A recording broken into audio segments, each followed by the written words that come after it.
Hello, and welcome to another Telekinesis video. Today we're going to talk about Aerokinesis. What is Aerokinesis? Many people think Telekinesis and Aerokinesis are the same thing, but they're not. People think that because Telekinesis and Aerokinesis looks the same sometimes. For example, when I roll my pens back and forth, that could be Aerokinesis as well. But what really is the difference now? Telekinesis is when you use your telekinetic power on an object itself. But Aerokinesis happens when you use your telekinetic power on the air around you. So you see, when you roll a pen back and forth, it could be Aerokinesis as well. So you're not using telekinesis on the pen, you're just blowing the pen back and forth with the air around it. What is harder? Aerokinesis is definitely easier than telekinesis. And you know why? Because you've been doing Aerokinesis for your entire life, basically, without even knowing it. You've had air in your lungs like all the time, and you are very close to the air around you. And when you start doing telekinesis, it's a very strange and very foreign feeling, and this is something you have to get used to over weeks, months, and years before you can actually control it. Aerokinesis has a benefit though. In order to do telekinesis, you have to have the connection to the object. I said it many times. But if you don't have the connection to an object, but you still want to move it, you would do Aerokinesis, and this is what we do today. This is why I have those tissues here. I have no connection and no relationship to those tissues whatsoever. So we're gonna do Aerokinesis with this tissue, because I couldn't do telekinesis with this tissue yet. Of course, I could do it after I talk to it, build a relationship, but we're not doing that today. All we do is blowing air against this tissue, and that's how you can basically move objects you don't have connection to. So how do we do this? Like I said, you need the connection to the air, but we all have it already. You just have to focus on it. And first things first, you of course have to do the breathing, the same technique like with all the other telekinesis. You breathe 100% in, 50% out.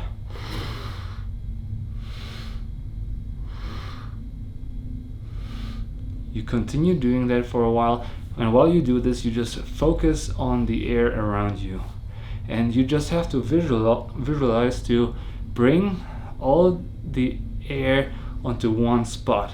Like for me, for example, I try to bring, in this little room, I try to bring all the air to the right side of the room. So when I actually use the telekinesis, I want to blow the other way. And the hardest part in that is that you actually have to keep the air on one side of the room, and that can be hard, but for a few seconds it's possible.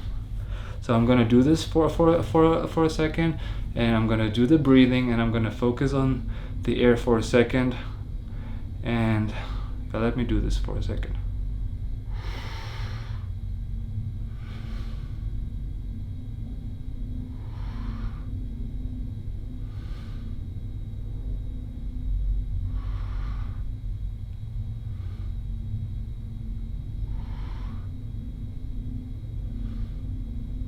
So I feel the pressure.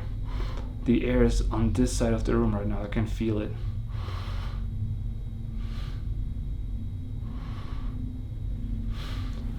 So now I just hold it up here, and I try to push the air back. Keep breathing and try to imagine now the air is pushing.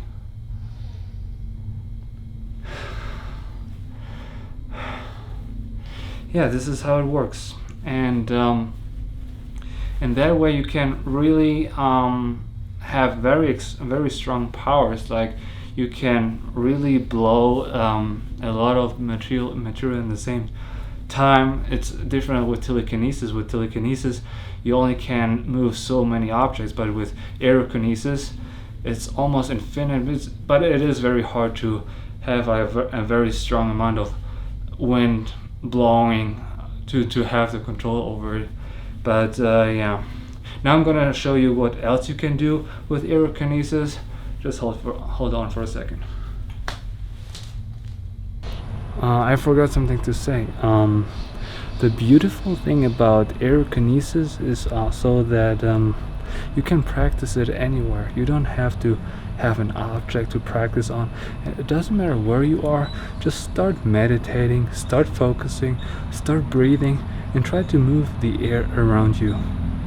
Okay, now we're gonna levitate some tissues. So now I'm gonna try to levitate those tissues.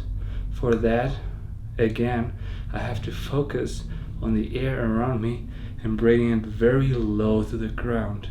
And then when I'm ready, I'm gonna blow it up. And I hope we're gonna see it through the tissues, that they're gonna fly up. But let me focus for a second.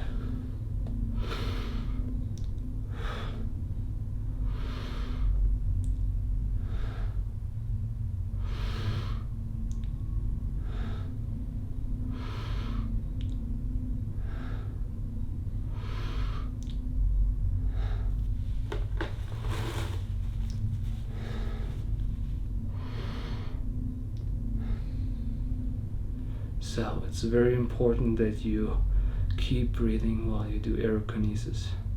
You need to bring the air up constantly, not in one boost.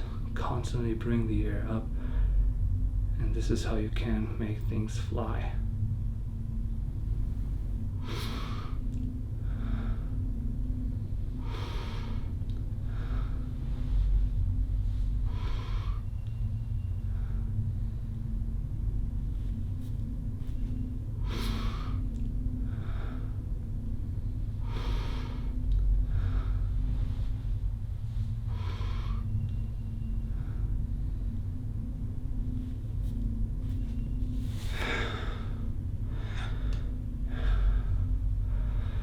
So you see, it's very hard to levitate objects through aerokinesis.